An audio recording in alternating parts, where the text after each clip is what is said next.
I'm here today with James Ashford from Go Proposal, and we're going to be having a conversation about the mindset section of his new revised edition of Selling to Serve. Say hello, James. Hi, Simon. Let's get started.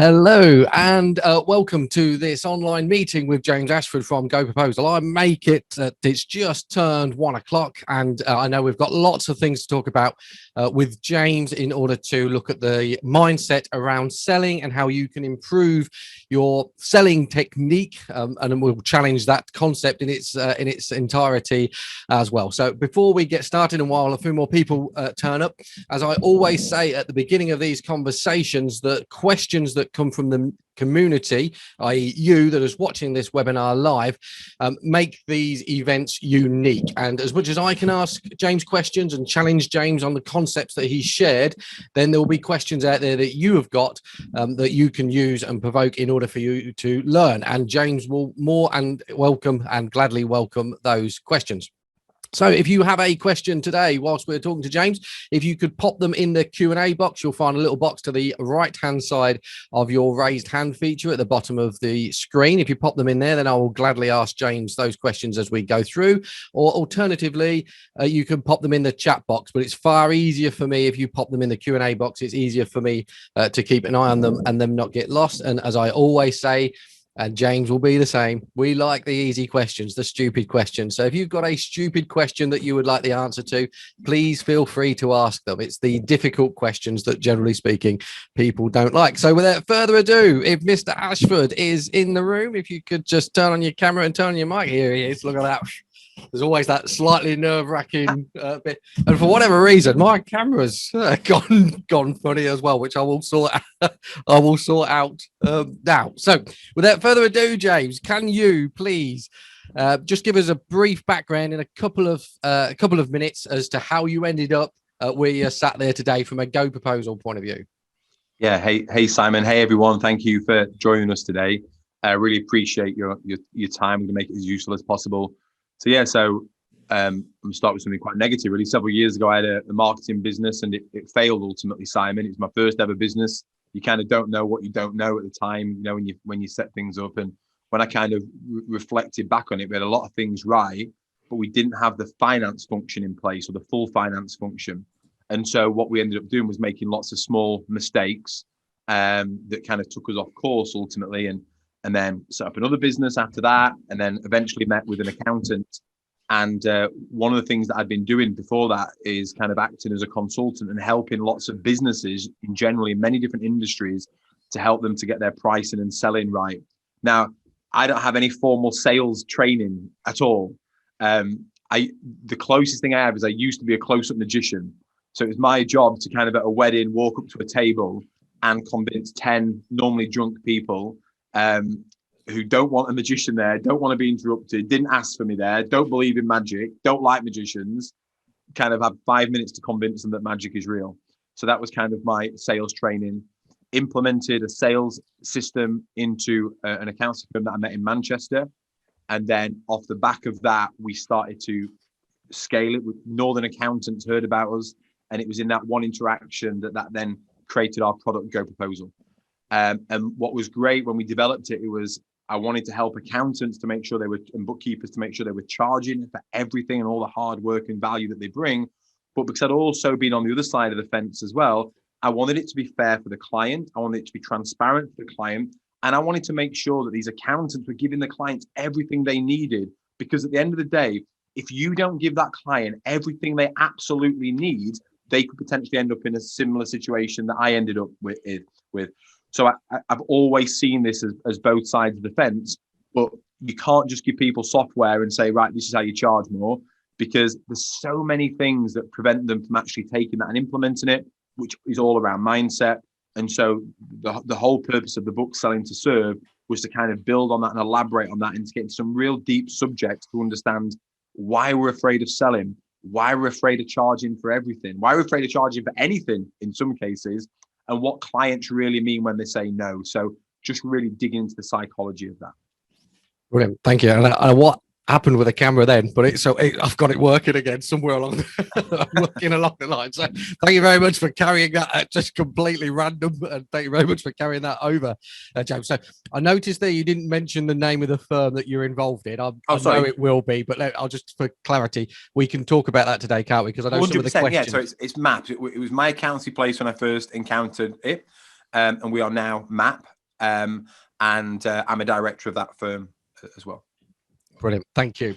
So we're going to look at 3 areas before we get into the questions that the attendees have posted. The first one, and as I say, it's all about mindset. The bit that I want to focus on is the mindset part of James's book today. The first part is around why customers say, or why clients say no. And there's a reoccurring theme in that chapter of the book for me, or in that section of the book. So can you just share a little bit more around your thinking as to why clients say no? Yeah. And I spent a lot of time studying this and really going into depth with some incredible people to learn this. And when I wanted to develop this, Simon, accountants by the nature are logical people. So I'm not a fan of sales psychology and numbers that end with this. And if you do this, then it's just manipulative techniques. So I really wanted to get under the skin of what was actually going on. And I think there's a few things here. One of them is around certainty. People need certainty. They will make decisions based on certainty in their life. Even if that means it's a bad decision, there's a lot of twisted things I'm going to say to you today, guys, and I'm going to prove to you why they're right. People would rather make a bad decision that they're certain about than a good decision that they're uncertain about. And if you need any proof of this, Simon, let's say you visit a new town that you've never been before, and you're with the kids, and there's a restaurant there, looks fantastic. You've got a beautiful menu outside, or another one here. Kids are hungry. They've been pestering you because you haven't been on the car journey. You'll go to McDonald's. It's crap, but it's crap. And so you're certain about it. So you'll go there because they're going to eat it, rather than risk going somewhere that could be so much better. And these are really, really important fundamental concepts to get your head around, because you could be offering your client a fantastic solution, but you've just not given them enough certainty in that solution. So they would rather stay with the bad solution that they've got rather than risk your better solution. So one of the big things is certainty. And what that comes down to is a lack of trust. So it's a lack of trust in a few things. It's a lack of trust in the outcome that you've promised them, or maybe you've not even talked about the outcome. Sometimes accountants just talk about the services, so they've not even discussed the outcome, which is key. So they have a lack of trust in the outcome. They have a lack of trust in you. That's a real scary one, that, Simon, because you don't want to find that out. Like, we would much rather someone say, you're too expensive, so I'm saying no. And we're like, oh, phew, thank God for that. Because I don't want to find out that the truth is you don't have any trust in me. Like, it's a very, deep psychological thing. We want to avoid that. So they have a lack of trust in you. But here's the interesting one. The ultimate reason why they say no is they have a lack of trust in themselves. They have made bad decisions in the past. We've all made bad choices in the past, all of us. We're never trained in how to make good decisions. We never forget good decisions. We're not trained in how to make decisions, okay? So people become fearful about making decisions. They made bad ones in the past. They don't want to make another bad decision. The ultimate reason why clients say no has got nothing to do with money. It's got nothing to do with time. It's that they don't want to make another mistake because they have a lack of trust in themselves. Brilliant. There's a couple of questions have come in already. So the first one is, how can you help increase the trust in themselves then? So if it's, and I'll say their problem, obviously it's not their problem, because it's ultimately it's my problem, because I need them to trust themselves more. Is there something that we can do in order to help them trust themselves more? Yeah, well, there's lots of things you can do. And again, this is very deep. We're only able to scratch the surface of this today, Simon.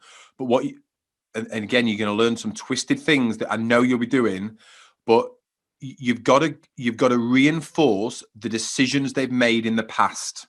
Okay. Now, what people do is they undermine the decisions they've made in the past. So let's say, for example, you get a client come to you and they're using desktop accounting software, and you're like, that's rubbish. You shouldn't be using desktop accounting software. What's your accountant let you use that for? You should be on the cloud with everything integrated. And you tell them about this amazing cloud thing. And you think you've done a great job there because now you've told them about a better solution, but you haven't. All you've done is reinforced their inability to make a good decision because you're highlighting the fact they've made a bad decision by using desktop software. So what you have to do, or they've got a bad accountant and you say, oh my God, I can't believe he's done that. He's really done that. Oh my God, why did he do that? Why did he file that in that way? Well, you've now again reinforced and made a bad decision to either sign up with that accountant or to stay with them. So all you're doing in them conversations is reinforcing their ability to make bad decisions. You're now about to ask them to make another decision. Well, you've just told them how crap they are at making decisions. They're not going to make one. Okay. So you have to reinforce their ability to make decisions. So let's say they're using desktop software. Brilliant. We get some people who come to us and they're still using spreadsheets.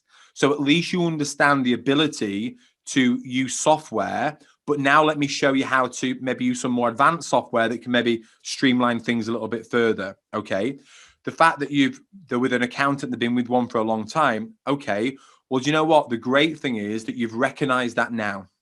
You've clearly got a good direction that you want to go in. Something's happened and you've now identified what it is that you do want. Well done for doing that. Now let's discuss what that looks like. So one thing is to make sure you're not undermining their ability to make decisions. You got to help them with that. And another one, it's a great one, is to tell stories.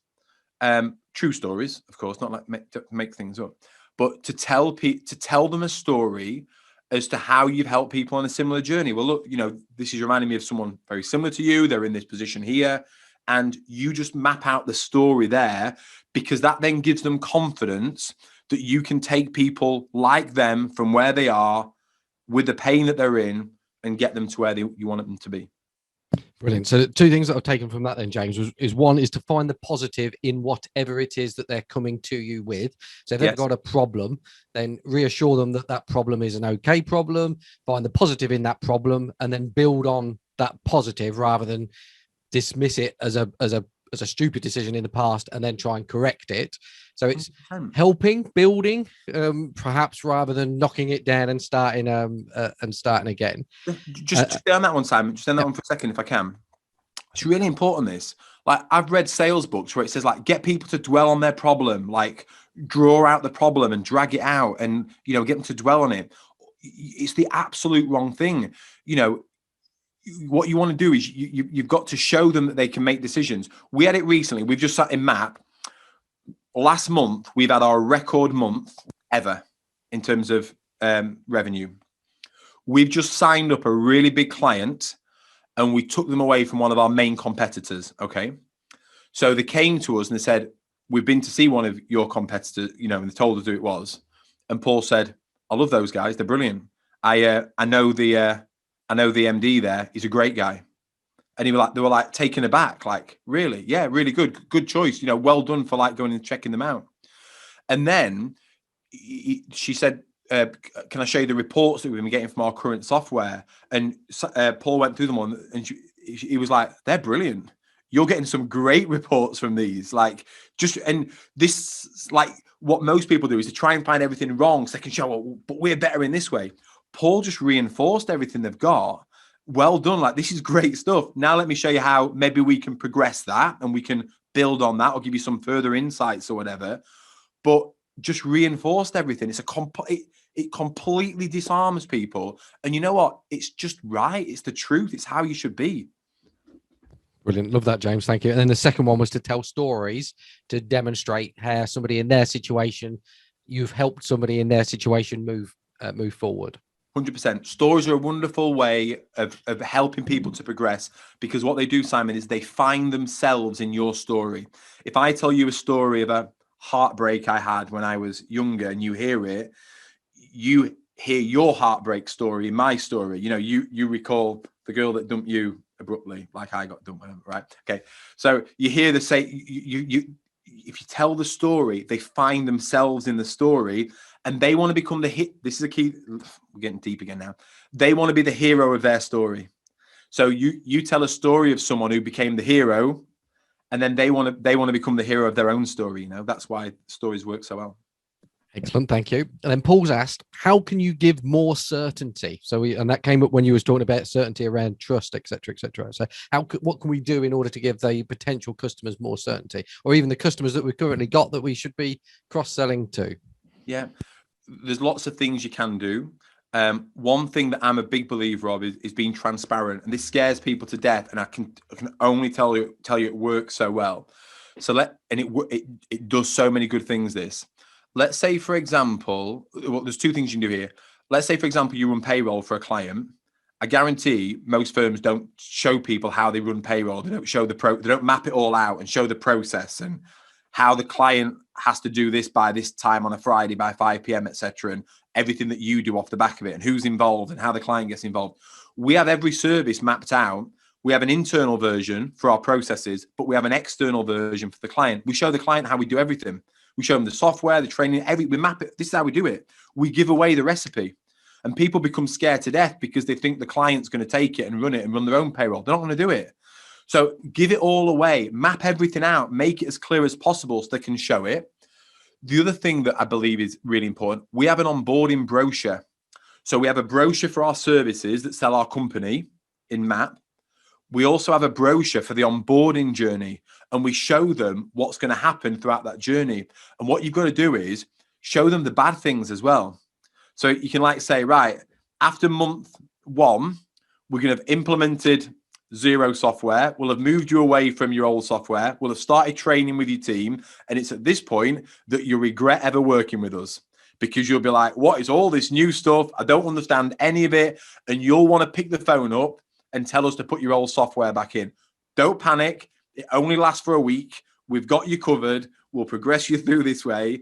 And just to be really realistic with people, let's say you're offering people bookkeeping services, payroll, annual accounts, and monthly management accounts. It's to say, we won't be able to give you monthly management accounts until month 6 of working with us, because we won't be at a point where we've got the correct disciplines in place and the procedures in place to be able to get to a point where we can get the data out of the system in a timely fashion to make this valuable. So your onboarding journey is going to be bookkeeping for the first 3 months, training the software, blah, blah, blah. Then we're going to introduce that here. So it's mapping out their onboarding journey so they've got a clear vision of what's going to happen, even the stuff that's going to go wrong. And you call it out before they call it out. So just being real with people, Simon. Thank you. Now let's move on to some objections then, because I know objections is something, the no aspect of any sales process. And in your book, you talk about 6 common objections. And the one that really resonated with me was number 2.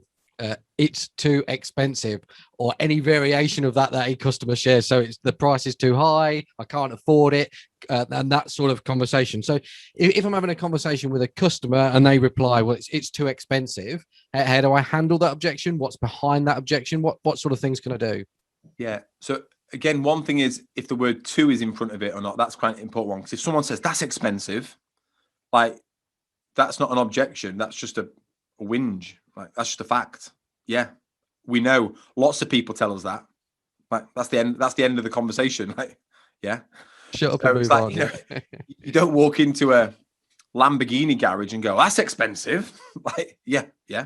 And what? Right. But if people say it's too expensive, again, you've got it. It's easy for me. This is the key thing to get from this, right? And especially in these times, Simon. People think that money is scarce at the moment. I did a talk this week, if anyone saw it. Amazon are doing $1.4 billion a day. Jeff Bezos has gone from being the richest person in the world to being the richest person in the world throughout this, right? There's money available.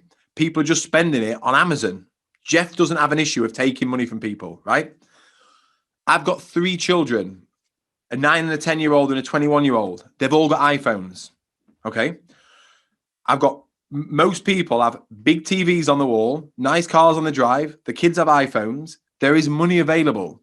And so do not buy into the concept that money's available, that money's not available. I'm from a mining village, 2 miles this way. If I drove you around there now, you're not going to see people wearing shabby clothes and driving old clapped out cars. They won't. People will go into debt for things they want. Not a problem. They'll go into debt for the house they want or for the car they want. So money isn't an issue. when people say things are too expensive, you've got to get to the truth of what's going on. If I want to fob you off, Simon, with anything, I've got two easy excuses, two easy ones. Too expensive, I don't have time. I can just throw them at you all day long. So you can present something to me, and I know if I hit you with one of them, it'll back you off, okay? But it's rarely the truth. What your job is to do is to discern the truth. That's it. And so in the book, I give some examples where you remove the objection to get to the next level to find out what's going on. So someone said that's too expensive.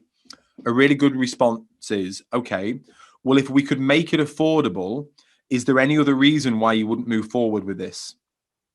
Now, I'm not saying I'm going to lower the price, because you know that I would not do that. You know I'm not going to discount or anything like that.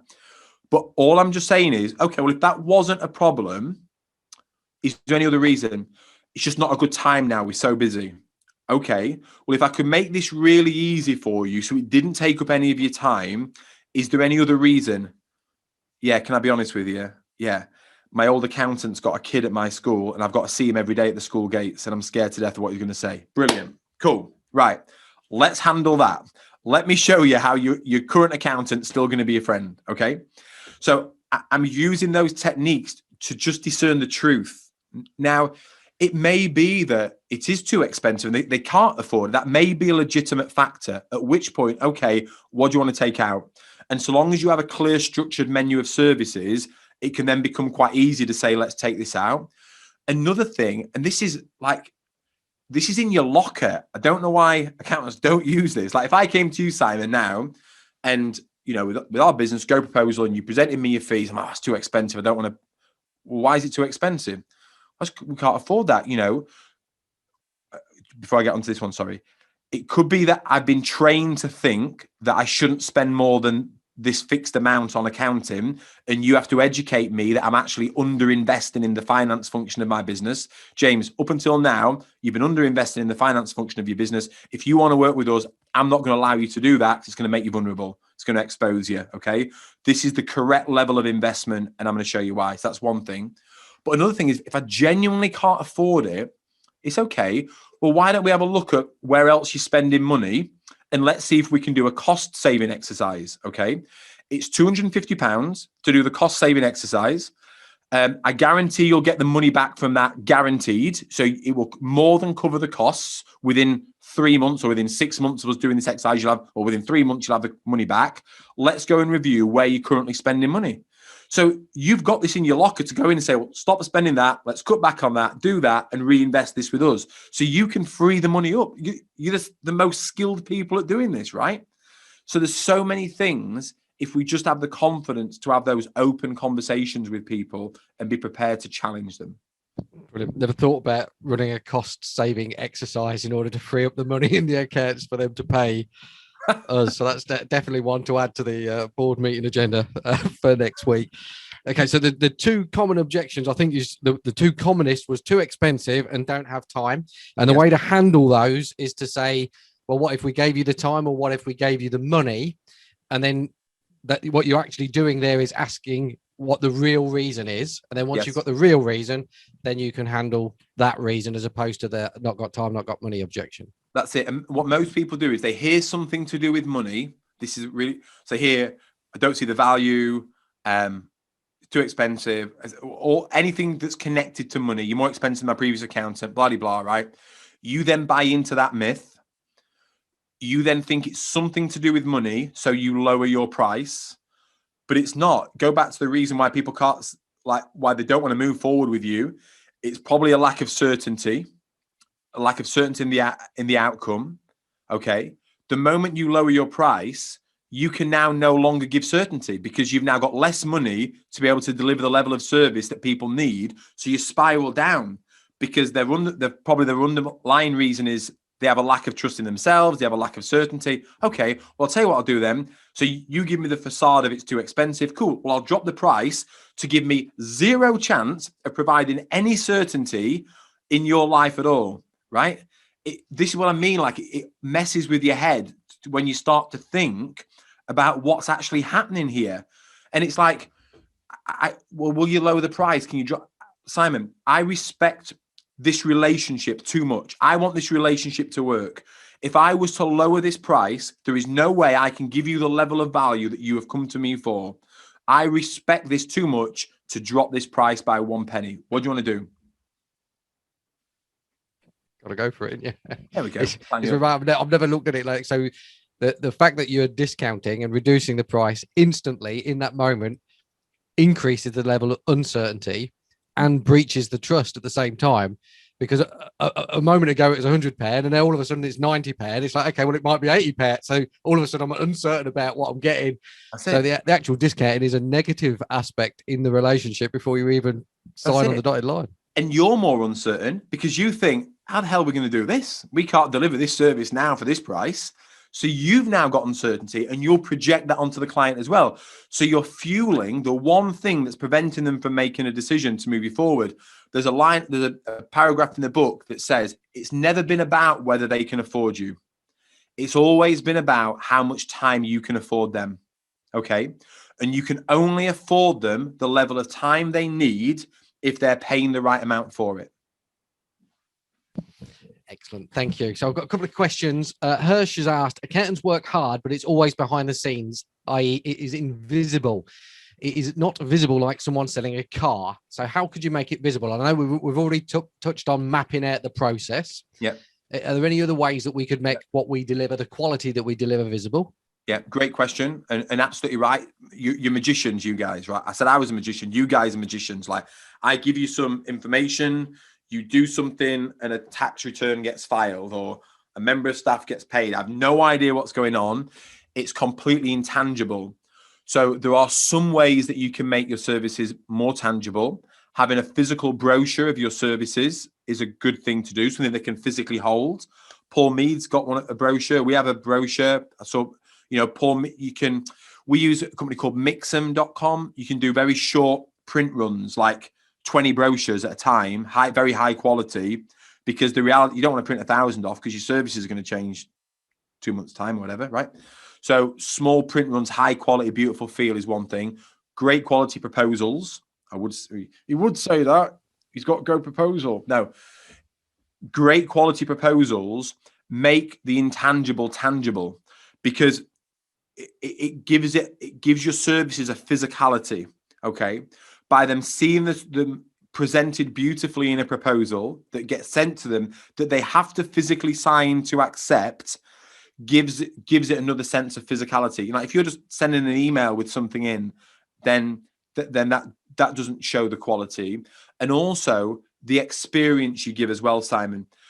Sometimes what happens is what we say and what we do isn't congruent. So let's say I come to you and you say, James, we are digital cloud experts and we are going to save you loads of time. Brilliant. Let's go. Okay.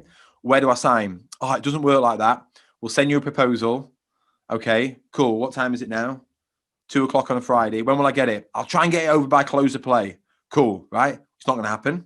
Monday's busy. Something's hit the fan. Tuesday, Wednesday, right? And now get a proposal over. So the first thing you said you're a digital cloud expert and you said you're going to save me time. You've demonstrated no digital expertise at all.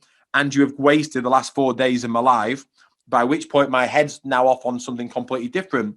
That was why it was very important for us when someone comes to see us in our firm that we had to be able to produce, agree the fees, produce a stunning proposal, produce the engagement letter, and get it signed off in under 3 minutes. That was the brief. If you can't do that in 3 minutes, you won't do it. So we had to generate that, which is where Go Proposal came from. So I think one thing is, and again, I say this in the book, and someone challenged me on this being my phrase and whether I stole it or not. I definitely stole it. 100% stole it. People remember how you made them feel long after they've forgotten what you've done for them. The experience that you provide people fundamentally changes the way that people are made to feel. So although your services fundamentally are intangible, by presenting them clearly, by laying them out in a beautiful proposal, by creating incredible experiences for our clients, we can give it some physicality and some tangibility. Brilliant. Excellent. Thank you. Just tell us what the name of the URL for that brochure company again, or the printer. It is Mixam, Mixam. I think it's I'm saying .com. I'm not sure about that. Just go and check. I'm sure Mark will find it. .co.uk. There, he's found it. Brilliant. That's perfect. It's gone in there. And then, so next question. The customers or the potential customers talk to their friends and say their accountant charges this. So why are you charging more? How do you get around that one? Describe the scenario again. I thought you were going to go in one direction and you went in another one. Yeah, well, it's a man in the pub conversation. So my client's been down the pub and he's spoken to his mate, and his mate's being charged 200 quid by his accountant. Why are you charging me 250 quid? Yeah, and this is why you've got to be able to agree the fees with the client whilst they're with you, because they are going to go away and speak to someone else. So that was why it was important for us.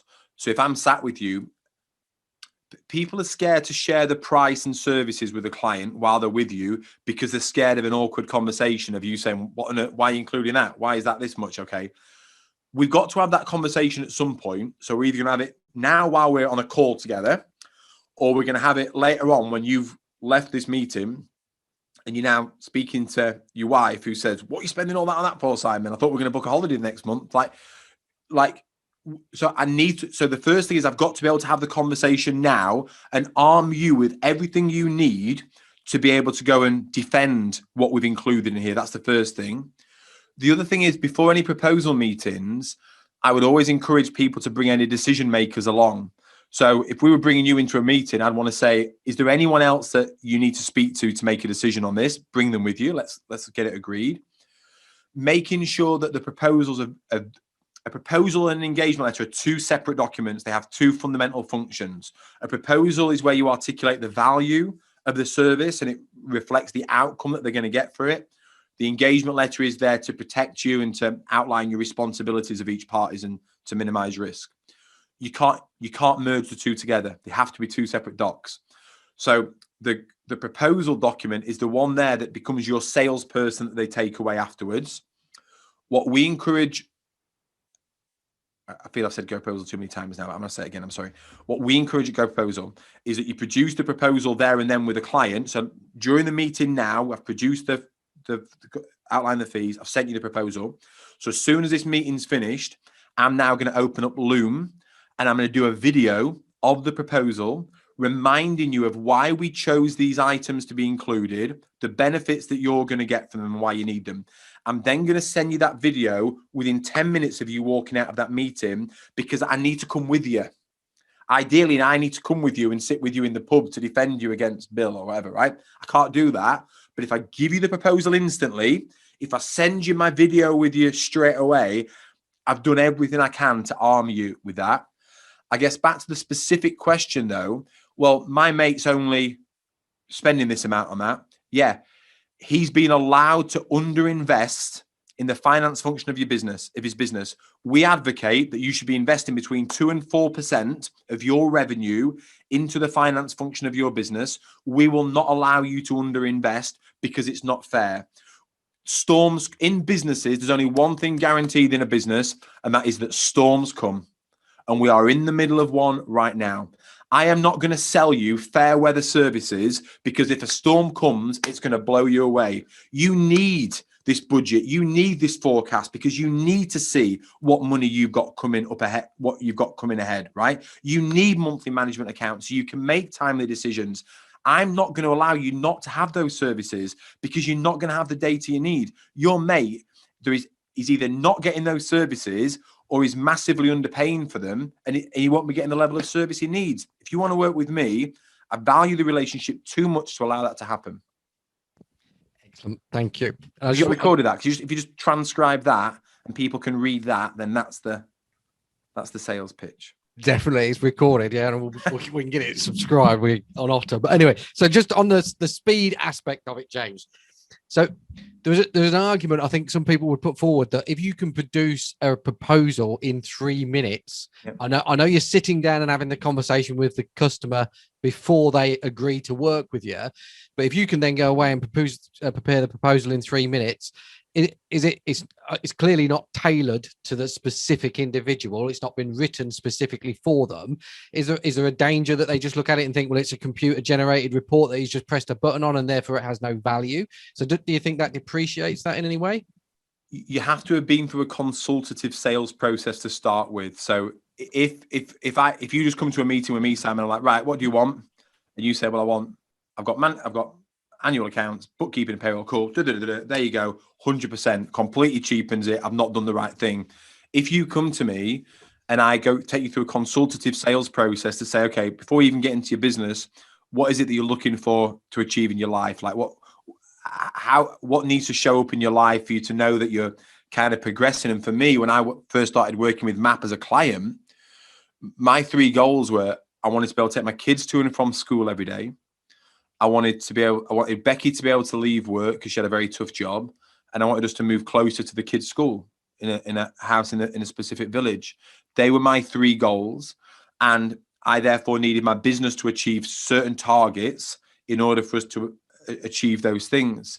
And so I went through a very, long process. And at the end of that, then Paul was able to say, okay, based on everything I understand your goals and where you're trying to get to, the obstacles that are in your way and where you are now, this is everything that I would want if I was you, knowing what I know. And that's it. That's just the only point you've got to get to, guys. If you come to me and say you want these services, Simon, that's fine what you want, but I've got to dig deeper and present to you really what you need with my knowledge, because I'm the expert here. So long as we've been through that process, then based on that, I need to build a proposal with you. I can't send it to you after the meeting because you won't understand how we've arrived at the conclusion that based on everything you've said there needs to be in here. So once you've been through that process and I'm sat with you and say, right, okay, so you said to me you want to pick your kids up from school, James, well, one of the biggest things that's going to take your time up there is your bookkeeping. I know you're not going to be wanting to scrambling around getting receipts and invoices and everything together for me. So you do exclusive, whatever bookkeeping package. We'll take care of everything for you. It's a maximum of 10 minutes of your time every week. It's all we need from you. And I guarantee you'll be picking your kids up every single day. So the reason you've told me that service, you've told me that's what you need. So now we're going to have that service in here. So I'm connecting all of your needs up to the services in there. The proposal part does just take 3 minutes at the end. It should, or maybe take 5, maybe take 10, but effectively it's a relatively quick process at the end of it. But you have to have done the first part. The client that I told you about that we signed up at MAP last week, 2 weeks ago, that we took away from one of our bigger clients, our main competitors. I think it was around a $2,000 a month fee, something like that. I think it was, so fairly chunky fee. She'd been to see 5 other accountancy firms over the space of 2 weeks when she got to us. We were the only one that gave her a proposal. She hadn't had a proposal from anyone else. Okay. Paul sent me the email. It's not fair for me to share it, but she complimented us on the ability to generate such a slick, quick, fast proposal, but only because we put the effort in before that. Brilliant. So if I turn this into my words, what you're actually selling, what Go Proposal is selling, is not the proposal itself, the physical proposal itself. It's the process and the philosophy up to basically the customer saying yes, of which that proposal is just a small section of it. So it's a consultative process, and it's the process that delivers the product, not the 3 minutes or the 10 minutes in order to deliver the proposal. No, that's absolutely right. And so we developed something called the GLOSS method, Simon, as you know. You can get it from our website. I think it's goproposal.com/gloss, GLOSS. And that's our goals, location, obstacles, speed, and solution. And that's our consultative framework. You can go and download all of that, but that's part of it as well. Yeah, absolutely. Brilliant, excellent. And no doubt Mark will pop that in the chat box for us. So let's just move on. And we've got lots of questions to cover off, James. Let's just move on to... I'll be fast. I'll do rapid fire answers, Simon. It's all right. 9 reasons you struggle to sell, and which you've listed in the book, Selling to Serve, in case we've not mentioned that book, this afternoon. As I went through those 9 reasons you struggle to sell, there was one that pressed a button for me. There was one that sort of, I wouldn't say it riled me, but it provoked an emotional response in me. And that was fear of rejection. Yeah. So nobody I've never been rejected in my life, obviously, especially by girls and all that sort of stuff. But I can imagine the horror of being rejected. So just talk to me about the fear of rejection. Why is that a challenge? And then how do you get over that potential fear? Yeah. First of all, I don't think you ever get over it. I think just to call that out, it's hardwired within us.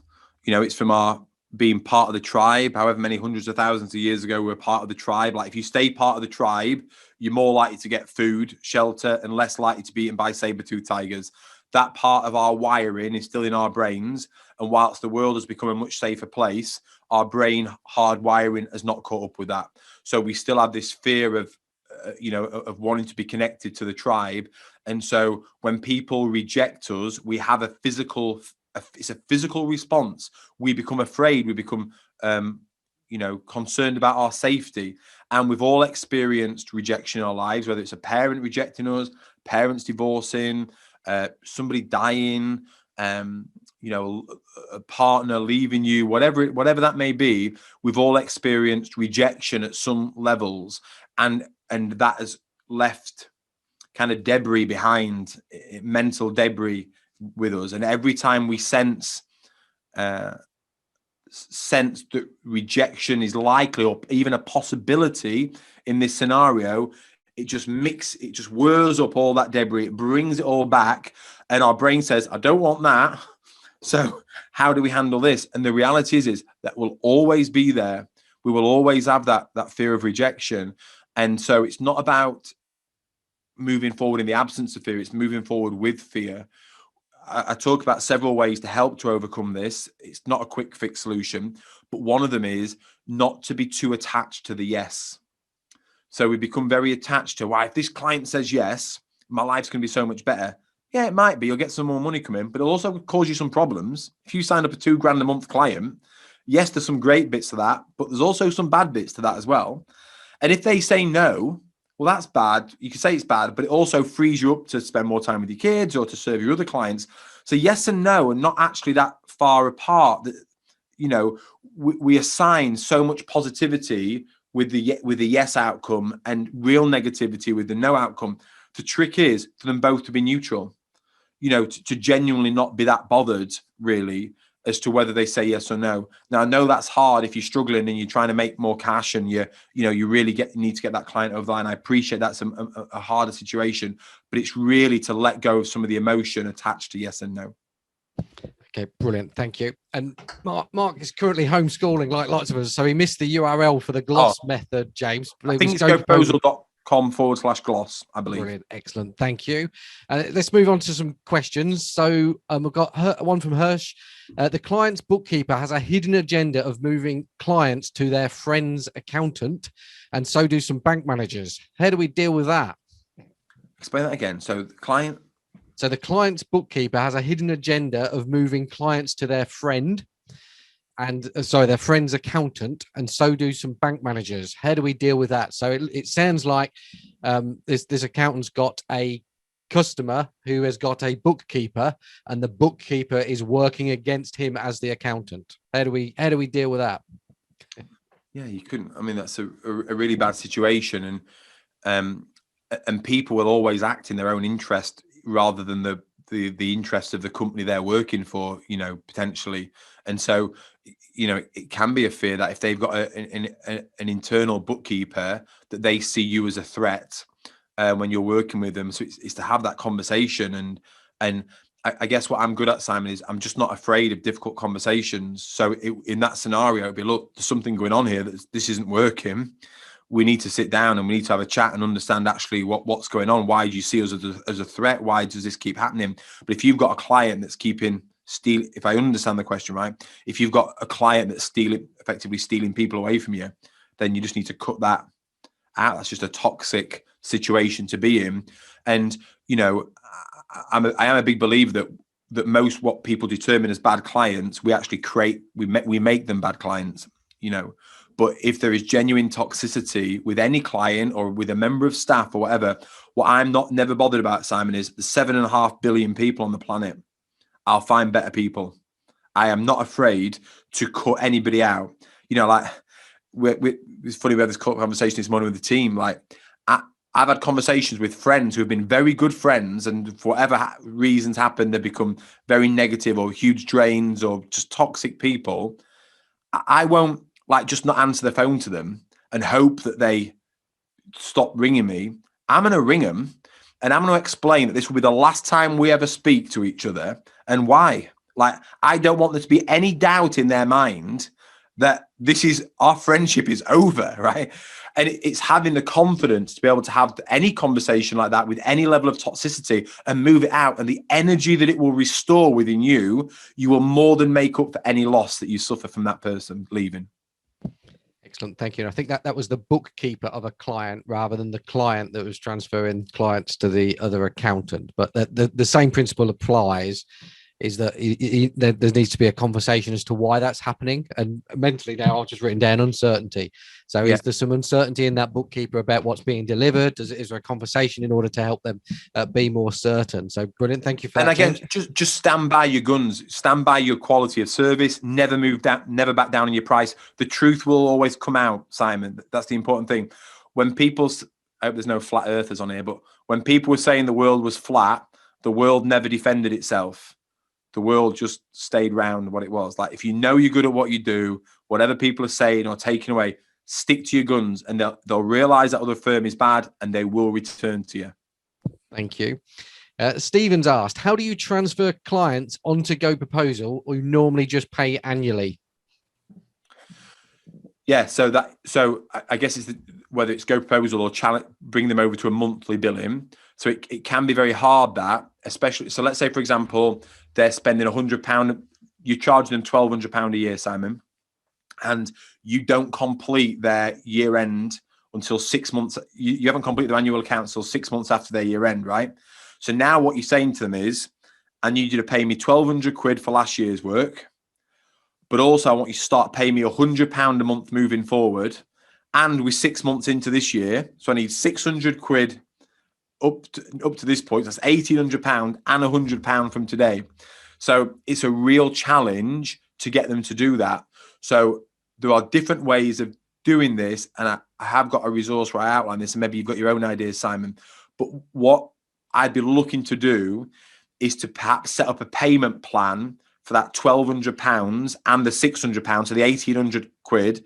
So rather than hit them with that straight away and say, right, I need £1,800 today and you're paying £100 moving forward, I'll say, look, the way I'm going to soften it is that £1,800, I'm going to allow you to pay that over the next 6 months.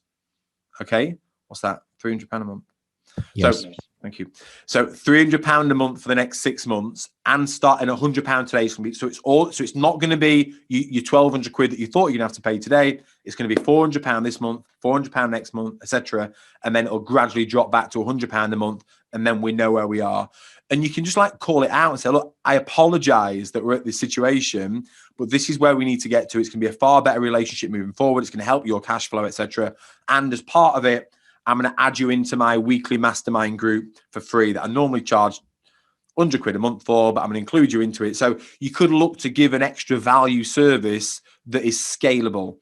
So if you have a weekly mastermind group or a monthly meeting or a monthly roundtable event or whatever, you could potentially include them in that, and it doesn't affect your time. You're still only committing that 1 hour to that event, let's say. But or another way you could do it is, if you have increased your prices, you could say, as a loyalty bonus for the next 12 months, I'm going to honor the previous year's prices as well to help graduate this pricing in. But I think the biggest thing, Simon, is to commit to the fact why you're doing it and go for it. Don't be afraid of having the conversation with people. Yeah, just from my perspective on Greenstones, I'm amazed at how many people don't realize that they're not paying in year. And it's like, so we're not paying actually when we have it, we're having it the year after. Yeah, that's how it works. That's stupid. And the amount of people then want it paying in year because they can reconcile that it's 31st December year end and those accounts are paid for in the year that the accounts are there. So, yeah, very much so. And we've done all sorts of deals over the year. So 18 months spread over 12 months or 2 years over 3 years or whatever it is, in order to make it as affordable as possible, in order to transfer across from the annual process or being behind to in year. So I hope that answers your question, Stephen. Just on that, tiny little thing, sorry. Just if you're doing that, be very careful of your language that you say when you're doing it. So it's not like, hey, we're looking at doing this, or we're thinking about moving some of our clients over to a monthly thing. It's, we are moving all of our clients over to monthly billing. You've now come to your year end, so we're starting with you, and these are the two options you've got. Do you want to pay it over 3 months or 6 months? Like, be very clear and certain in your language when you're doing that. Thank you. Let's hope that answers that one, Steve. Ursh, I've got your questions coming in. I've got lots of, and I've got lots of questions coming through. I am sure James will make a note, and I'm sure James or one of the team will spend some time with you today or next week or whatever, and go through some specific situations that I think Hirsch has got where you might be able to help him and move forward. So I acknowledge your questions. I've just got lots of others that I want to touch base on before we disappear. So we've got 10 minutes left.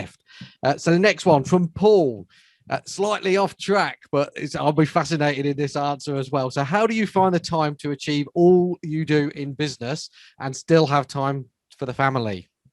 Yeah. So I don't believe in this concept of work-life balance. It doesn't exist anymore.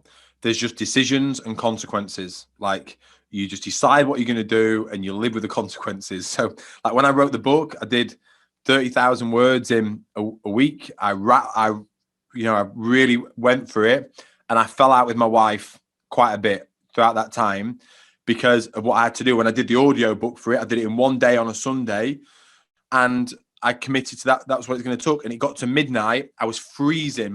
It was so cold. My feet were freezing. My hands were freezing. I came in. I was tired. I wasn't even making sense of what I was saying anymore. And Becky's like, "Come on, you got to come in."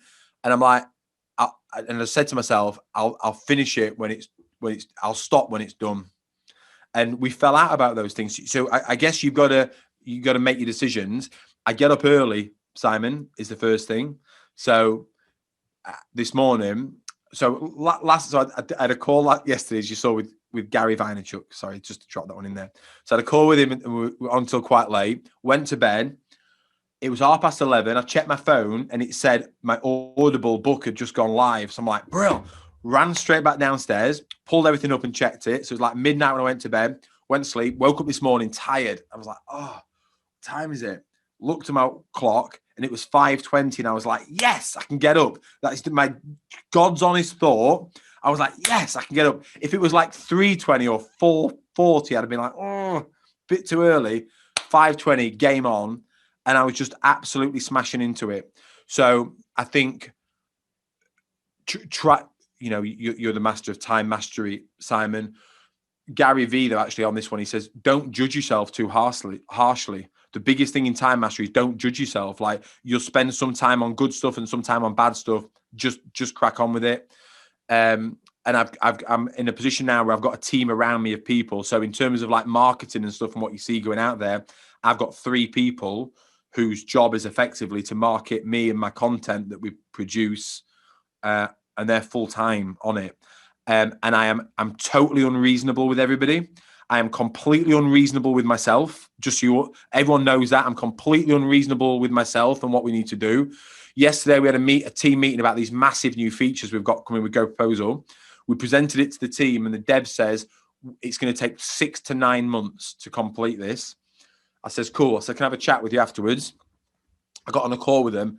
I said, I need it doing in 2. And Evo said, it can't be done. It's impossible. I said, have you seen the film Interstellar? He said, yeah. I said, so do you know what's coming next? He said, yeah. So there's a line in that, which is, it's not possible. I said, no, it's necessary. So if we had to do it in 2 months, what would we have to do? So being resourceful, being completely unreasonable, and being relentless, and finding the time and headspace for kids and family in between all that.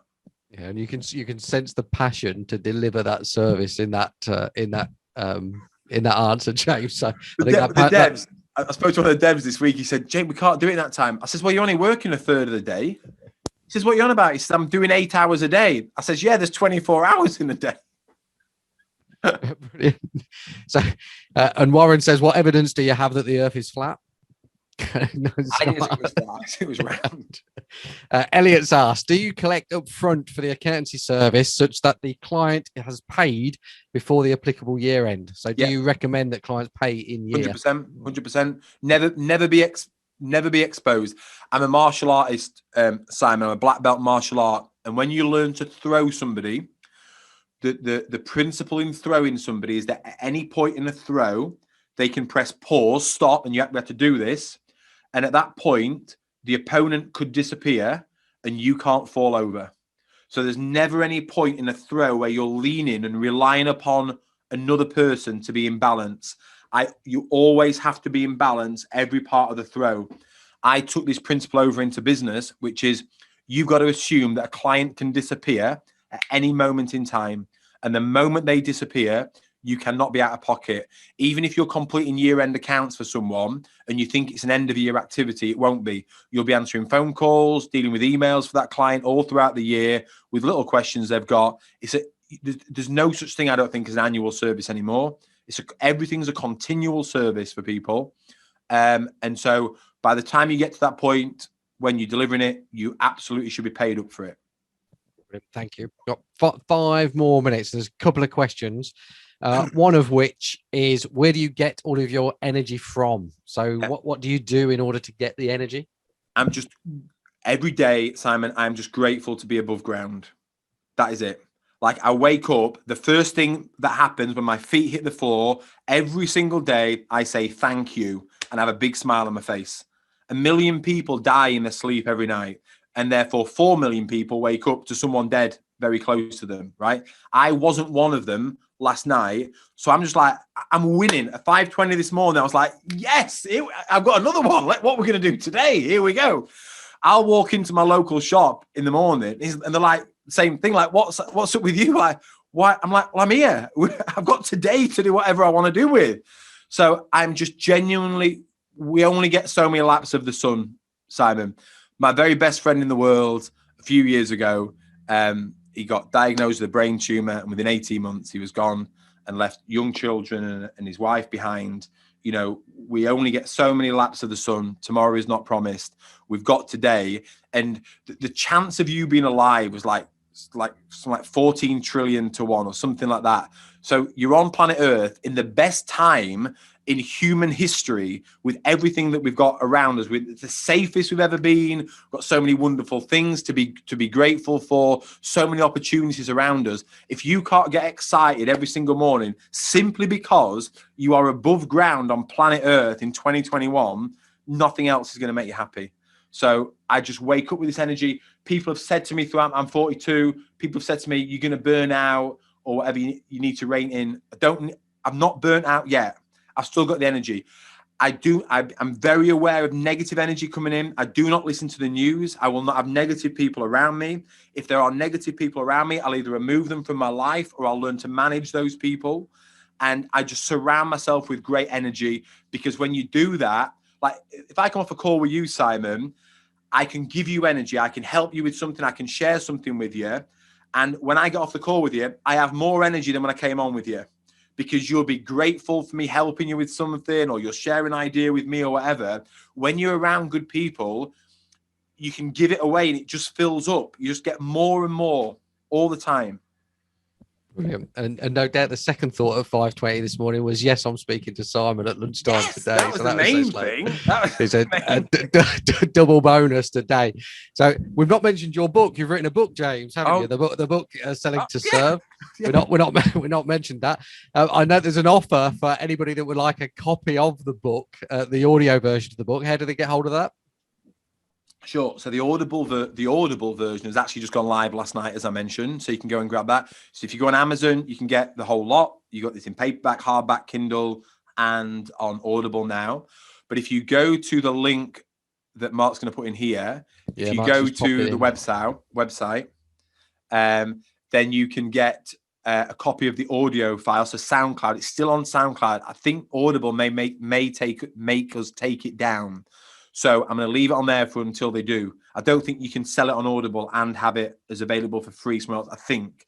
So we'll keep it there until we get made to take it down. But go and grab that. And on that same page, Mark's going to put on there, goproposal.com/free. You can also just get the missing chapters. So what I've done, if you don't want to read the book, you don't want to spend any money on it, I get it, that's fine. But all of the mindset section, so all of part 2, I've put there as a free download. So if you just want to go and get that bit and not spend anything, go and grab that as well. It's cool. Brilliant. Excellent. Thank you. And then just to finish off, Friday afternoon, Friday lunchtime, on a slightly lighter note. Have you ever bought anything that you didn't need because the salesman was that good? Apart from a marriage. I'm sure there's lots of things. I'm a salesperson's dream. I walk into shop, and because I know of selling techniques, I'll call it out to a salesperson. So when I bought my iPhone, I walk into the shop and I'm like, right, I said, I'm going to be your best customer today. I want the biggest iPhone with the biggest memory, case, everything. Let's go for it. And then this was the last time I was in Car Phone Warehouse. Got to the end of the session. I said, come on, you're in the upsell now. Let's think insurance, cases. Let's sell the lot. Come on, you got me. So he was laughing. So he was buzzing when I left. And as I walked off, I said, you could have sold me those AirPods if you'd have really gone for it. And I left like that. So I am a salesperson's dream. I am very trusting of people and I always want good things. I can't think of anything specifically, but I'm going to think about it after this. I'm going to post it this afternoon. The item that I have bought that I didn't really need. Brilliant, excellent. That microphone might be on the might be on that list. Anyway, I'm just conscious of the time. We've gone 1 minute over, and you know what I'm like for timekeeping. So it's just a brilliant as always, James. So if I could just say thank you very much to everybody that's come along from the community today, and thank you to everybody that's asked questions. Warren, I've seen your comment in the chat box, and we'll have a conversation with that. I'll do the introduction so James knows who you are, etc., etc. Here, yes, you do get a recording of the session that will be emailed out as soon as we've got a chance to edit it off and get rid of my little bit at the front where I'm waffling away. We'll send that through. So thank you very much to the community for coming along, getting lots of thank yous and comments in the chat box, James, and thank you obviously to you for coming along and sharing your energy, your insight and passion for helping accountants to basically get what they are worth. And the one thing that I've taken two things, but the one thing is about certainty and how we as accountants can deliver more certainty to our customers and therefore help them to improve their businesses and their lives, etc., etc. So virtual round of applause for Jay. Brilliant. Thank you, Simon. Thank you, everyone. Thank you very much. And I will see you all soon. Thank you. Bye-bye. Cheers, Bye-bye. guys. Bye-bye. See ya. What a session that was with James, all around the mindset about selling to sell. I know I got a massive amount of value from that conversation, and I hope you did too. Please like the video. If you've got any comments or questions, please put them below the video. And also remember to subscribe to the channel so you get notified the next time that we release a video. On the screen down here somewhere, you should be able to see the next 2 videos that we recommend that you watch in order to inspire, challenge and support you to run a better accountancy practice.